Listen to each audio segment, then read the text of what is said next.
Toy fans, let's rank some war machines. Hey Toy fans, Rob here. Let's get these guys out of the box and see what they're all about.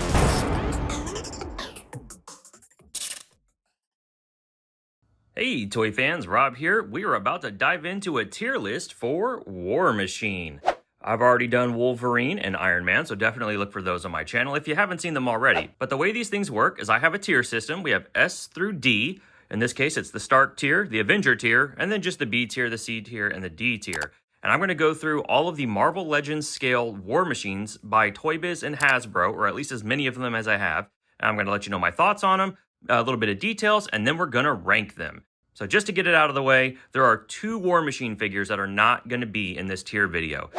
There was a fan channel exclusive Punisher War Machine figure. I don't have that one in my collection. It's a repaint of a War Machine I do have that we'll get to on this tier list. If I were to rank it, it would be in the exact same place as the original version of the figure before the repaint. So just keep that in mind.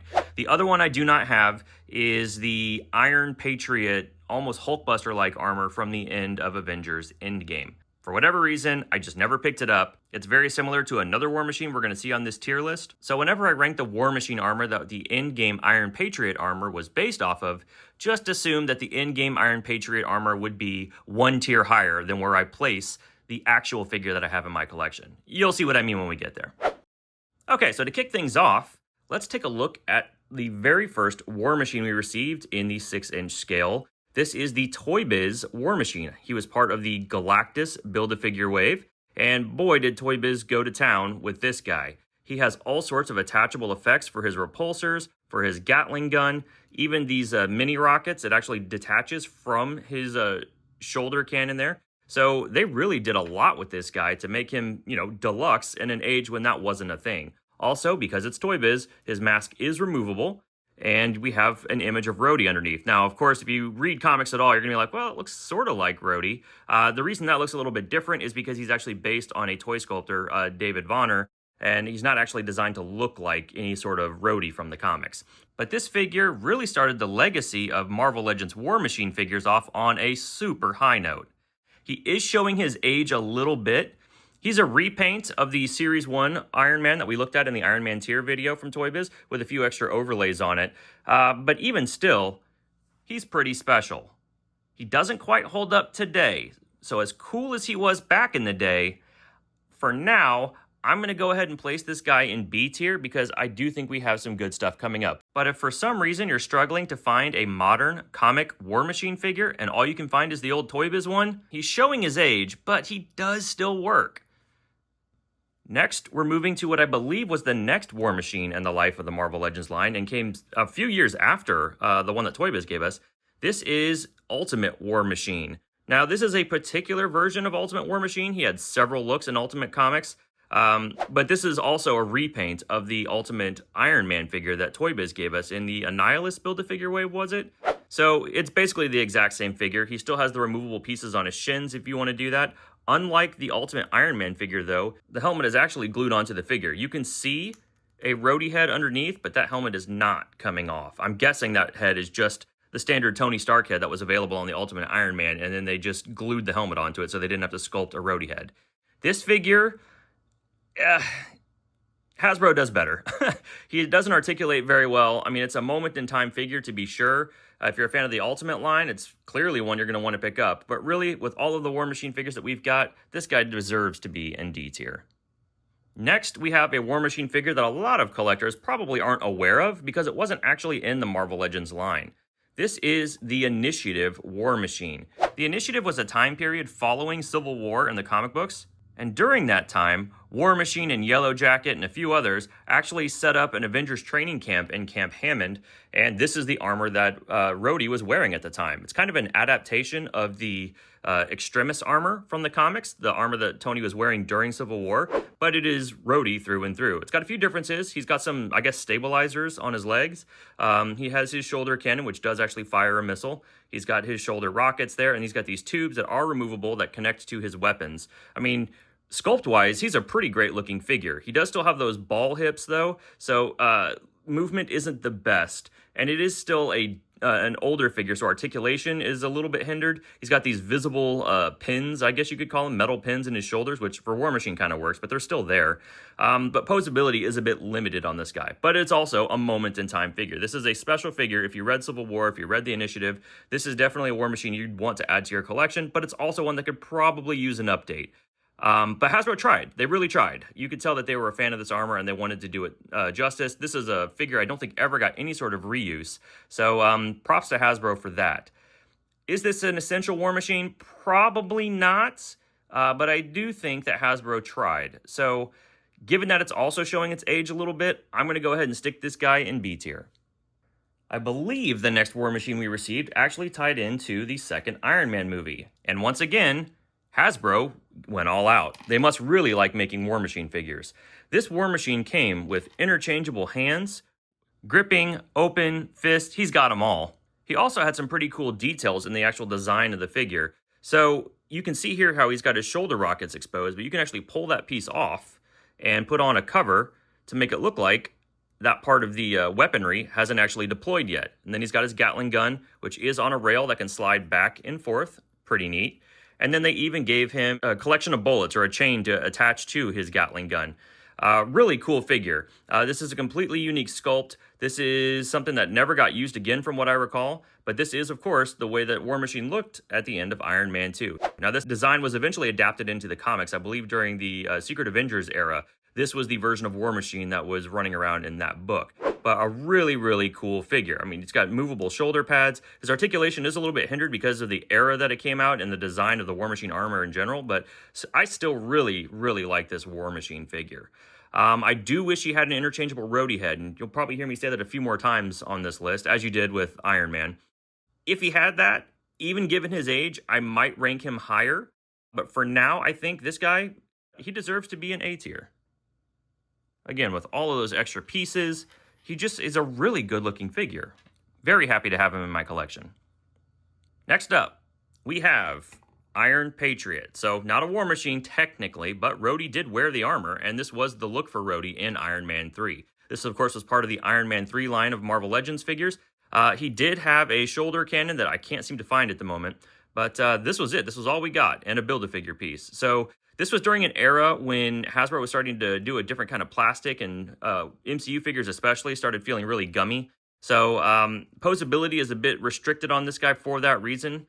But, it is the armor from the movie, and if you're a fan of Iron Man 3, you probably want to add this to your collection. But at this point, looking back at the MCU, I don't know how essential it is, and of course, it's not really the look we think of when we think of War Machine. So I'm going to go ahead and place this guy in C tier.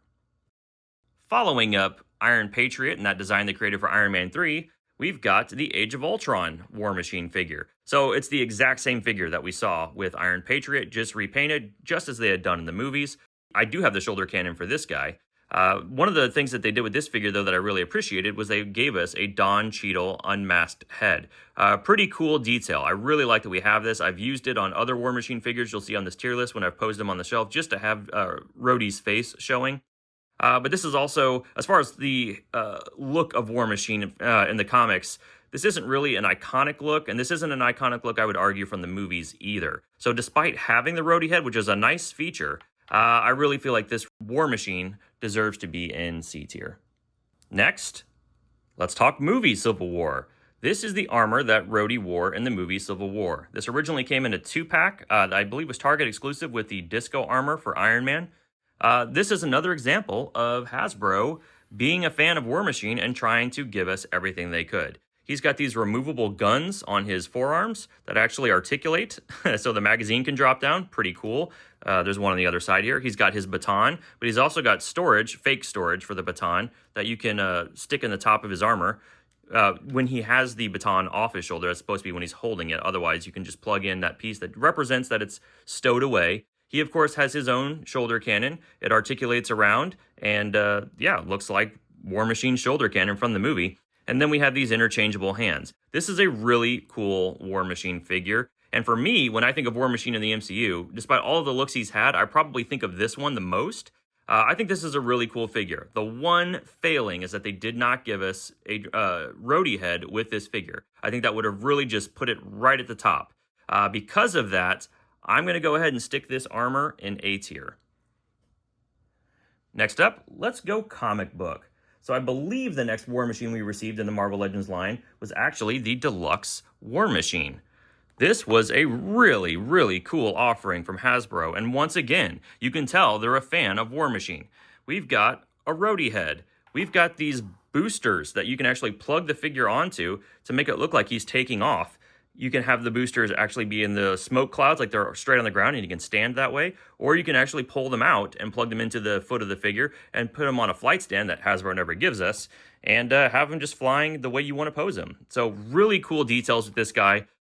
He also has his shoulder cannon with a removable blast effect, which was a nice touch, and he's got his tracer cannon here, or with mini rockets coming out of it, and that piece is also removable. So really, such a cool War Machine figure, and I think one that is still very much in demand because of the roadie head, because of all of the effects. Hasbro tried. They love this character. You can see they tried, and they gave us a really fantastic War Machine. I'm going to put this guy in A tier. And if you guys can find this figure anywhere, try to get a good deal on it because it's worth the purchase. Next, I believe the next War Machine in the Life of the Marvel Legends line was actually the concept armor for Avengers Endgame. So this is the figure that I mentioned at the beginning of the video. There's two versions of this guy. There's the one that appeared in the movie, which is not this figure, and then there's this figure, which was clearly based off of concept art. This is still a really cool, really bulky War Machine. Hasbro had gotten past their gumminess of their MCU figure, so he's a nice, sturdy figure. We've got, the shoulder cannon that can rotate around. It doesn't stow away, though, like other War Machine figures do, but perhaps that wasn't consistent with the concept art that they were looking at. Now, this is my son's figure, so I'm not sure where the other gun that plugs into his arm has gone at the moment, but still, this is a really cool, chunky, sturdy, nice War Machine design. And to be honest, I actually think they kind of ruined this design by making it an Iron Patriot in Endgame. I wish this is the look that they would have gone with. All that said, it is a bit light on accessories. While the sculpting is really cool, the lack of accessories and the fact that we didn't actually see this armor in the movie probably means this guy deserves to be in C tier. No, I changed my mind. This guy's going to go to B tier. It's not his fault he didn't end up in the movie. Next up, we've got a repaint. We have the retro-carded War Machine figure. A really cool figure. It's the Deluxe War Machine over here in Stark tier that, is now painted in kind of more comic, cartoon accurate color scheme. Despite how cool the S tier figure is with all of his accessories, I actually prefer this look for the armor. I grew up on the Iron Man cartoon in my area, aired on Fox Kids as part of the Marvel Action Hour, and I, saw War Machine in the comics, and more often than not, his armor was colored white and black more than it was colored gray or silver and black in the actual comic book pages that I was viewing. So a really cool figure, nostalgic for me personally. He doesn't have a roadie head. That's probably his biggest failing. I mean, Hasbro could have just put that in there on the retro card, but they didn't. But he still has these great removable effects. This is also, if you can only get one War Machine and you can't find the deluxe one, because that one's, pretty in demand at this point, and you don't want to go all the way back to Toy Biz, this is still a really solid War Machine figure to pick up. Again, it's on that retro card. Pretty cool figure. I'm going to go ahead and put him in A tier. Next, let's talk video games. We have the fan channel exclusive War Machine figure. Now, I picked this up at GameStop. I'm not sure what other retailers actually had him for sale, but this is, of course, a modular Iron Man figure that's been recolored with War Machine colors. Now, it's not actually from the comics. This is meant to represent the in-game sprite of War Machine in the video games Marvel vs. Capcom, Marvel Superheroes, all of those early Capcom fighting games. He has attachable repulsors for his hands, as you see here. He's also got that same sort of attachable unibeam blast for his unibeam port, just like the deluxe modular Iron Man figure had. He also has two interchangeable hands. And just like the deluxe Iron Man, he comes with the victory blast effect for when War Machine wins a battle in the game. This War Machine figure is not going to be for everybody, especially if you didn't play the video game, because there is no other reference material for this figure to be drawn from. That said, I'm a personal mark for the modular Iron Man armor. I really like the Marvel vs. Capcom series, and I do think this figure is a lot of fun, and I'm really glad that we got it. Given all of the accessories it came with, I'm going to go ahead and stick it in... Yeah, I think I'm going to do A tier. It's my list. That's where I'm putting them. And finally, the most current War Machine figure available on the market, we have the GamerVerse 2-pack War Machine figure. This is supposed to be War Machine based off the Bengus artwork from the games Marvel vs. Capcom 2, and it is mostly accurate. If you saw my review of this figure, I pointed out that the legs are actually not accurate to the game. The original artwork had black armor pants going all the way down from the waist down. Not sure why Hasbro chose to make that change on this figure. I don't think it was necessary, and I don't think it helps the look of the figure at all, but it does still look like a comic book War Machine if that's what they were going for. I think this figure is nice. Honestly, after we got the modular War Machine figure, I wasn't really waiting for this newest War Machine figure. But if you're new to Marvel Legends, this is your option if you want a War Machine, and it does work well enough for a comic book figure. But when we compare him to the entire history of War Machine figures, he does seem a bit short on accessories. We didn't get a roadie head, we have no repulsor blast, no additional accessories to really kind of spruce this figure up, and in a weird turn of events, they did give us this missile, but it needs a stand, and it's otherwise pretty useless. It doesn't fit in the shoulder cannon, so I'm not really sure what Hasbro was thinking there. It almost feels like this figure was a victim of budget cuts as they were putting the GamerVerse line together. I'm going to stick this War Machine in B tier. Alright, toy fans, well that's the tier list this time. You can see we've got the Deluxe War Machine in S tier, and then we've got a few War Machines in A's and B's, a couple in C's, and of course the Ultimate War Machine in D tier. Do you agree with my picks? How would you rank these guys? Let me know in the comments below. And if there's a character you'd really like to see a tier list for, let me know. Be sure to like this video and share it with your friends. You guys can always keep up with me at D21Beast, and I'll see you guys next time.